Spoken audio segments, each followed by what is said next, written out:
بسم اللہ الرحمن الرحیم۔ السلام علیکم۔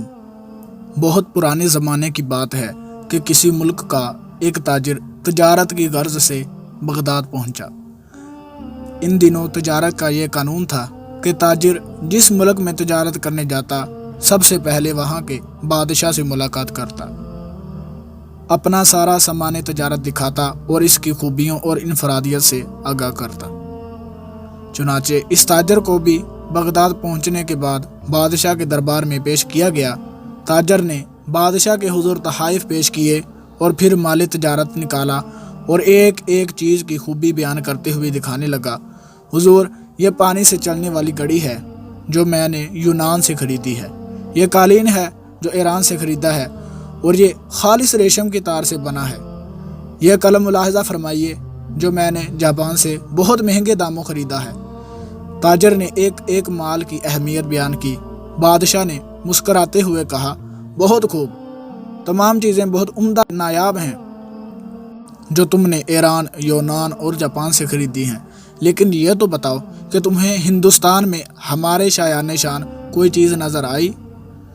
تاجر نے بادشاہ کو متاثر کرنے کے لیے کہا، بادشاہ سلامت، یوں تو وہاں پر آپ کے شایان شان بہت سی چیزیں تھیں، لیکن جو چیز مجھے پسند آئی اس کو حاصل کرنے کے لیے مجھے کچھ عرصہ وہاں قیام کرنا پڑتا، جبکہ میرے پاس صرف 2 دن کا وقت تھا، اسی لیے میں وہ نہیں لا سکا۔ بادشاہ نے کہا، بھلا وہ کیا چیز تھی؟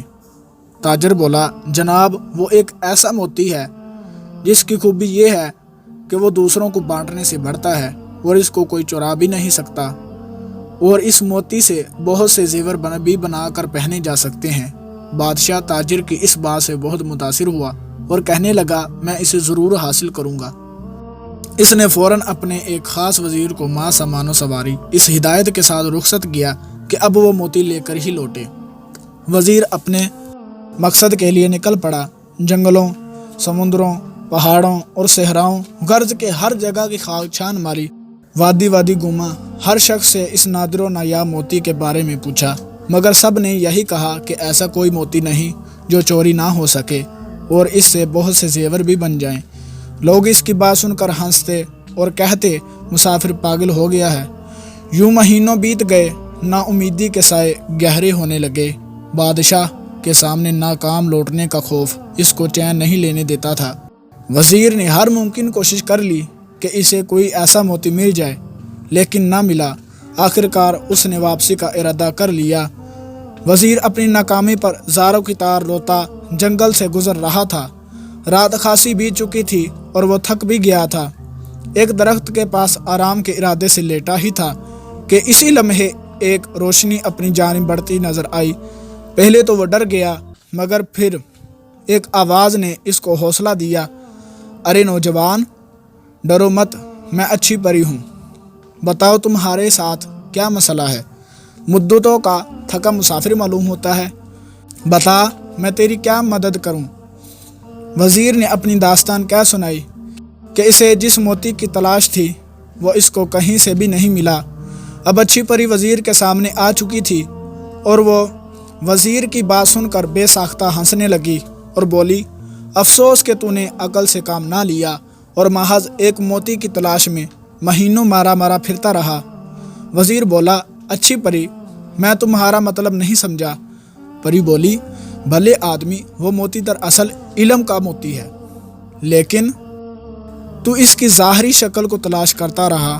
علم تو ایک ایسی شے ہے جسے ہزاروں نام دیے جا سکتے ہیں، کہیں اسے پھلدار درخت کہتے ہیں تو کبھی سورج سے تشبیہ دیتے ہیں اور اسے سمندر بھی کہا جاتا ہے، لیکن اسے کوئی چرا نہیں سکتا۔ لیکن اس سے زیور بنانے والی صفت؟ وزیر نے حیرت سے پوچھا۔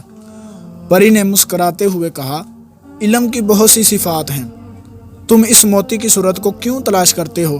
یاد رکھو، ہر شے کی تاثیر کا تعلق اس کے نام سے نہیں بلکہ اس کی اندرونی خوبیوں سے ہوتا ہے۔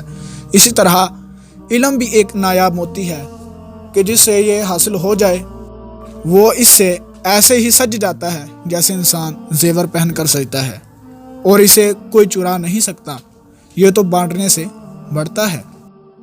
وزیر بڑے غور سے پری کی بات سن رہا تھا۔ اور بالآخر قائل ہو گیا کہ واقعی علم ایک ایسا موتی ہے کہ جس کے پاس ہو وہ دراصل دنیا کے سب سے قیمتی زیور کا مالک بن جاتا ہے۔ اور وزیر نے پری کا شکریہ ادا کیا، جس کے بعد اچھی پری وہاں سے غائب ہو گئی۔ اب وزیر بہت خوش تھا اور اپنی کامیابی کے گیت گاتا اپنے ملک کو روانہ ہو گیا۔ وہاں پہنچ کر اس نے بادشاہ کو علم کے موتی کے بارے میں بتایا اور سمجھایا، تو بادشاہ بھی پری کی بات کا قائل ہو گیا کہ صرف علم ہی وہ موتی ہے جسے کوئی چرا نہیں سکتا۔ علم ایک ایسا موتی ہے جس کی چمک دمک زمین سے آسمان، فرش سے عرش تک ہے۔ امید ہے آپ کو ویڈیو پسند آئی ہوگی۔ اگر پسند آئی ہے تو اسے لائک کریں، شیئر کریں اور ہمارے چینل کو سبسکرائب کریں۔ اللہ حافظ۔